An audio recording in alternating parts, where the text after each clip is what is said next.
Hey everybody, I have a video here for you. Now I have documented many ancient sites in the United States. I made a video last night. But this story today is about a totally different period of time coming from the present day United States, and that's 9,000 years ago. And there is kind of an attempt to attach every ancient find in the United States to maybe Native Americans or their descendants. But you got to remember, a lot of my videos are on the mound builders, maybe coming from 1,000 or 1,500 years ago.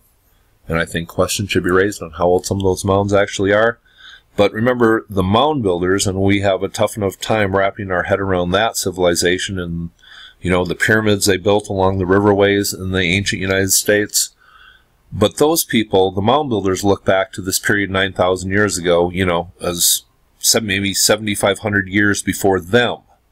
So to connect these people and their cultures is a leap, and I think you should look at these stories coming from a totally different period of history, in totally different view, and totally separate, and don't try to immediately attach it to any of the cultures living that or have lived, you know, in the past few thousand years in the same area. This is a totally different period of time. Even though there might be similarities, you have to look at it on an individual basis. But this is a very incredible story, and this comes from 9,000 years ago. And I'm going to fly you into Spirit Cave in Nevada, and that's what this was called. I guess there's other names for it. Hidden Cave is one of them. But it's this area just southeast of Fallon, Nevada, that an incredible find was made in 1940. And I am going to jump over to this website, archaeology.org, and it talks about the mummy excavated in 1940, and then it was stored at the Nevada State Museum in Carson City. People thought it was 2,000 years old, and the carbon dating came out that it came from 7420 BC, making it over 9,000 years old. And there were some pretty incredible artifacts with this mummy.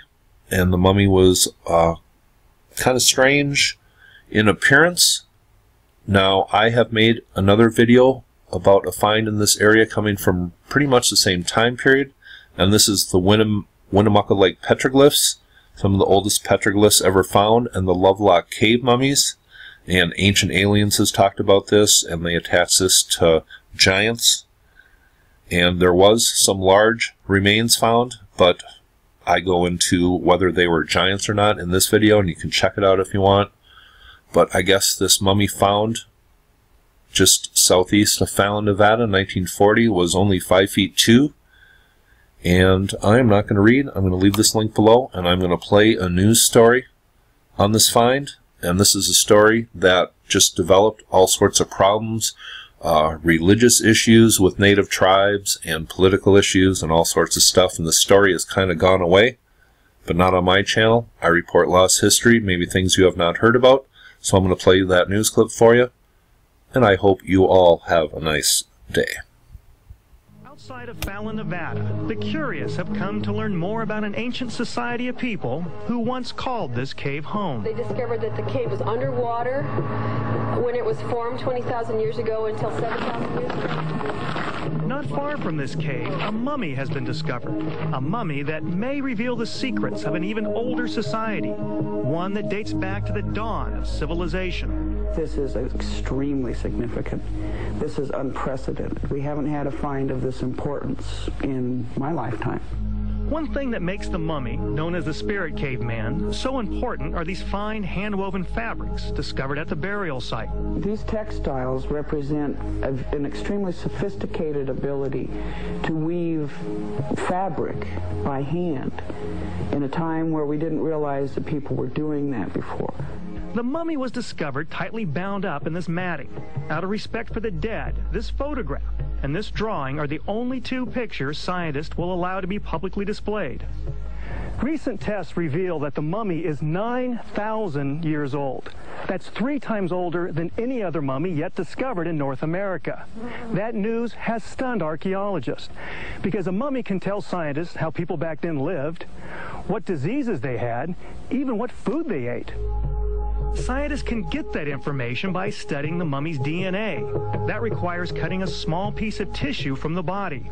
That it shouldn't be done. And that, says Paiute Shoshone tribal leader Alvin Moyles, is desecrating the dead. But scientists claim that the mummy is so old that he couldn't possibly be related to the Paiute Shoshones, that the mummy's tribe was here thousands and thousands of years before anybody else. They do not appear similar to any living Native American in North America. They have receding cheekbones, narrow face, long face. Some Indians have some of those traits, but as a group, those are Caucasoid traits. The two sides are now caught in a catch-22. One way to prove kinship is through the DNA test. But the tribe doesn't want that. Whether or not scientists ever get to study the mummy is a matter for the U.S. government's Bureau of Land Management to decide. The DNA evidence would be definitive for ruling out certain groups. You can't necessarily prove with it which group it was, but you can rule out contending parties. Until a decision can be made, the mysterious spirit cave mummy will remain trapped in limbo. Yeah, he's kind of in the legal, spiritual, ethical limbo. In Carson City, Nevada, Vince Sterla, Channel 3 reports.